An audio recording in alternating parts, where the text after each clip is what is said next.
namin yung tema at paksa ay medyo nahirapan kami. Siguro dahil minsan kasi pag taon-taon na parang nagpapare-pareho na yung mga paksa sa kanyang yung tema.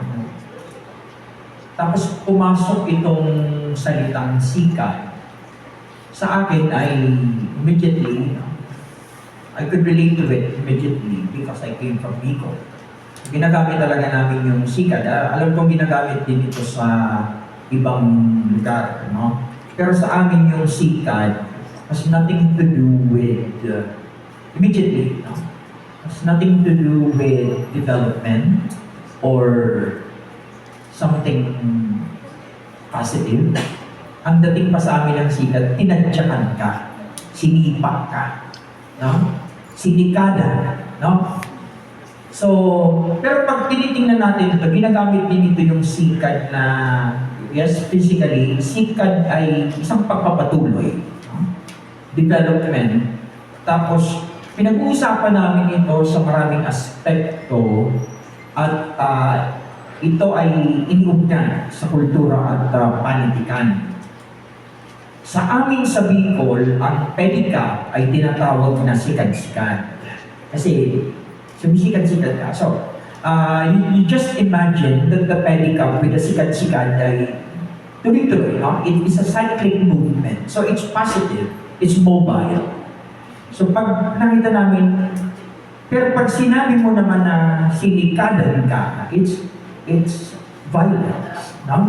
It's a violent thing. It's a violent action. Pero dito sa isang naging hamon, kaya medyo natagalan kami dito sa paksang ito dahil malawak yung tinatawag ngayon ng mga maraming kritiko na intersectionality. Marami kang inuugnay na mga bagay-bagay. Hindi na pwedeng nag-iisa lang. Kapag pinag-usapan mo halimbawa ang sikat, hindi pwedeng ang pinag-uusapan lang talaga dito ay kultura at panitikan, kundi lahat pa ng iba pang aspektong may kaugnayan sa ating malawak na pag-unawa sa tinatawag nating kultura at panitikan. Kaya ganito po ang naging kinalabasan ng ating sikat panitikan. Yung amin po para sa NCCA Secretariat sa PWG ay, kung mapapansin niyo dito sa amin, ipapakita, no? Iba't iba yung activities at kahit na kakaunti po ang nakalaang pondo ay pinagsumikapan na ito ay Luzon, Visayas, Mindanao. No? Pag nakikita din natin. At meron po dito na kahit hindi po kami nakapagbigay ng pondo totally, ay meron pong counterpart at meron din pong share. Yung mga institutions at mga organizations na kinabilangan po ito. Meron po tayo to start with, nandito yung ating the usual na ito yung taon-taon na ginagawang the National Artist Reading Series. At para po sa taong ito ay binabalikan ang muling pag-aaral at pagtalakay sa mga akda ng national artist natin, pambansang ng sining F. Chenil Jose and then Cirilo F. Bautista. Pareho po silang nagsusulat sa Ingles dahil alam naman natin na kapag pinag-uusapan ng panitikan ay hindi lamang po ito tungkol sa panitikang Filipino at mga iba pang wika, kundi narito rin ang Ingles. Ito po ay gaganapin sa Baguio. Last year po ay medyo napansin nung na parang hindi kami nakapunta ng North Luzon, no? Pero actually meron din kami doon dahil kasama naman talaga ang Kapampangan sa North Luzon. Pero yung National Artist Reading Series ay hindi pumunta ng North Luzon. So nandito po ito ngayon. Next, meron po tayo, ayan. Ito po ay hindi kasama sa taunan na aktibidad, pero ito po ay ipinagpilitan dahil gusto nila, no? Gusto nilang ipagmalaki na nakakapagtaka na ang Bicol University at Severino Montano National Artistical Theater ay hindi naman talaga siya konektado sa Bicol. Pero dahil malawak din ang kasaysayan ng teatro sa Bicol University, kaya ito po ay Isasagawa ng ating Bicol University ang classical featuring the life and works of national artist Severino Montano. Maraming salamat din po sa ating Philippine Book Festival ng National Book Development Board. Actually, ito po ay ipinagpilitan namin. Sabi namin, ang napaaga kasi ngayon ang Philippine Book Festival na sa Ryan. Dati yan ay April talaga. So, naging March.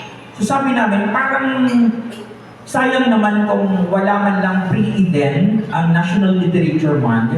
You can separate actually the book festival with the literary festival or literature month. So, nagkaroon ng pre-event at nangyari doon, meron tayong mga writers at mga readers, no? Sa Pistang Panitikulaw nagkaroon ng panel, reading the readers, para ipakita rin kung bakit ba importante pa rin ang pagbabasa hanggang sa ngayon.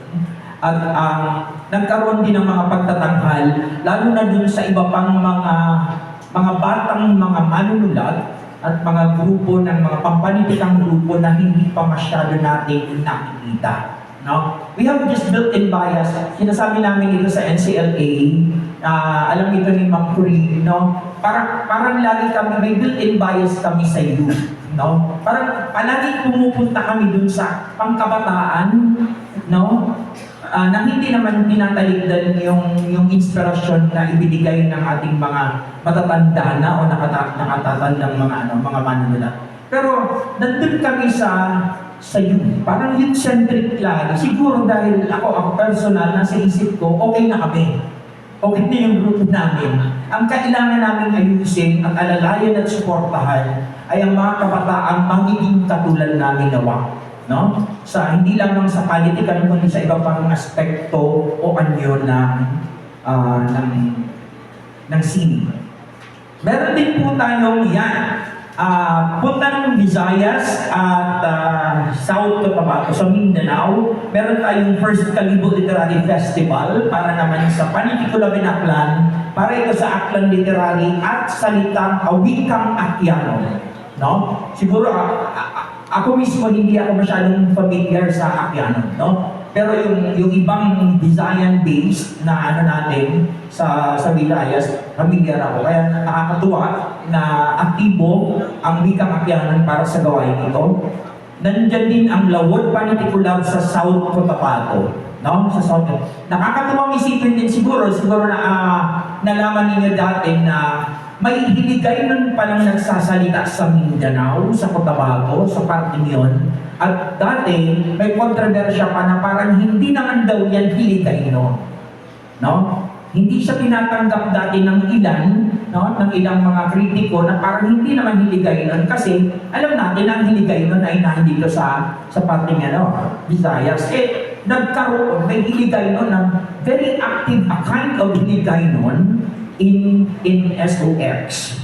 Kaya tinitingnan natin ito na isang bahagi din o isang halimbawa ng dinamismo ng wika na buhay talaga ang wika. Sa kauna-unahang pagkakataon ay sumama rin sa atin, no? Baka sinabi natin sa kanila na medyo late na at hindi na ito makakasama sa talagang budget ay nariyan din, sumama pa rin sa atin ang dito muna, yan. Ateneo. Ang Ateneo de Manila, para sa kanilang bagong departamento, alam ko, no? sa Literary Studies. No? Literary Studies and ito, Literary and Cultural Studies Program. At ito ay sa pangunguna ni Sir Charles Zemudia Berry. Nandyan pa rin ang taunang Umpil National Writers Congress na gaganap din sa April 26 muli sa UP Diliman at pararangalan ang mga natatanging writers at grupo at guro para din sa Gawad Pambansang Alagad ni Balagtas. Nandyan din ang sa Kaymanan para sa Second Mindanao Creative Non-Fiction Writing Competition at ito ay pangalawa na, no? At gaganapin din ang taunang Timpalak Ornedo Timpalak Florentino Ornedo, paglikha at pag-awit ng Laji na gaganapin sa Batanes. No? Ang alam ko, ito sa lahat ng programa ng National Literature Month, ito yung isang halimbawa na magiging bahagi na dapat ng Batanes, no? Magiging bahagi ng LGU na kahit iwanan natin sa kanila ay magpapatuloy ang ganitong timpalak. No? They can own the project because this is actually part not only of Batanes but of the entire Philippines. No?